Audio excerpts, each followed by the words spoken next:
Grapes are grown to produce fresh table grapes, raisins, and even wine. The production of grapes in California started in the late 1700s. They were brought over by the Spanish to plant their own vineyards to make wine. They learned that California's warm, dry climate is an ideal place for grapes to grow. Today, more than 928,000 acres of California land are planted with grapes. 99% of U.S. commercially grown table grapes are from California. Grapes are harvested from Coachella Valley in the late spring and then harvested from San Joaquin Valley in the late fall. This means that California table grapes are available from May to January. An average of 7.4 tons per acre of water are used to water these grapevines. This is a lot of water being used when California is in a drought. Many farmers are having troubles growing grapes now because they are running out of groundwater. California has now been in a drought since about 2012 and is continuing to get worse. With the drought worsening, California has had to put limitations on the amount of water used, especially the amount of water that farmers are now using. This year, California is expected to be the driest year on record, according to Governor Jerry Brown, who last month declared this is a state of emergency. From an outside view, however, California's drought is not massively due to society keeping their grass wet every morning, because although it would help, there's a bigger body of water that is being wasted, and several commodities are slowly being affected by this, including raisins. We conducted an interview to the owner of Roca Ranches who sells their grapes to Sunmaid. We asked them what their present situation was, which was farming, the pros and cons of your current irrigation technology today. He replied, "We have a 30 HP pump and flood irrigation. Our water table is good in our area, so we will continue to use our pump. I do not have the financial ability to put in the drip system at this time." Next question. How much of an influence was the drought on the type of irrigation technology being used in your production of grapes? Answer. We belong to the Fresno Irrigation District to receive ditch water. In 2015, they decided not to deliver any water to growers, and the only water will go to recharge basins in our area, which will help with our underground water table. Pumping groundwater is much more expensive than ditch water from the FID. Next question. Was there a noticeable improvement in grape output due to improvements of irrigation technology? He put, not available. Next question. Any future improvements planned and how do they plan on implanting them?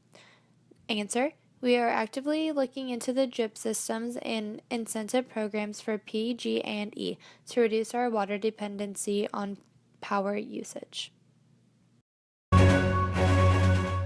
He further explained how the system they use now is effective. With no funds or resource for delivered water, they are forced to use their groundwater. So as of May 2015, farmers are expected to make it through the summer with enough water.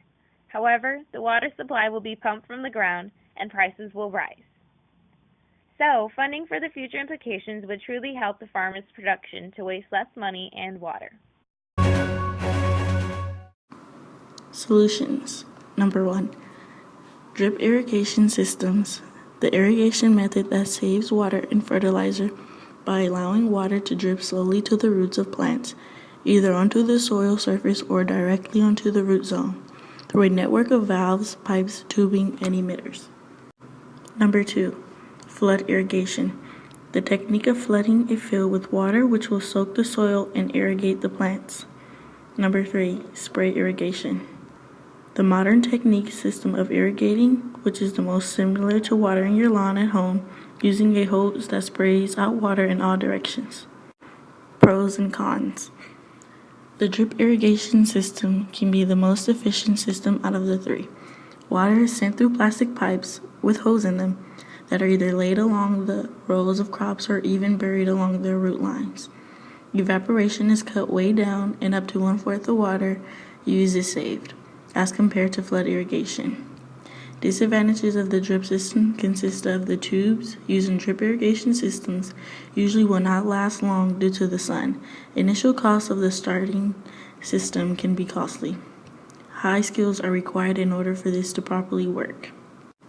Advantages of using the flood irrigation systems are the initial investments in equipment and the pumping costs per acre are low. Also, Proper furrow irrigation practice can minimize irrigation costs and chemical leaching and results in higher crop yields. Although equipment costs are low, the labor costs are very high. Spray irrigation would be the easiest way of irrigating. The advantages of this method would be efficiency is very high due to how well the water is distributed, special skilled workers are not needed, water saving intensity can be changed, fertilizer and pesticides can be added through the irrigation system easily, and all around better response from the crops. The cons of using this method: the initial cost and energy use is higher than the others. Most of the water evaporates during the irrigation. Under certain weather circumstances, the distribution is not as effective, and this method is not very economical. Although Sunmade is not implicating the drip system alongside other farmers, it will be a near future to allow California to build out of the current drought.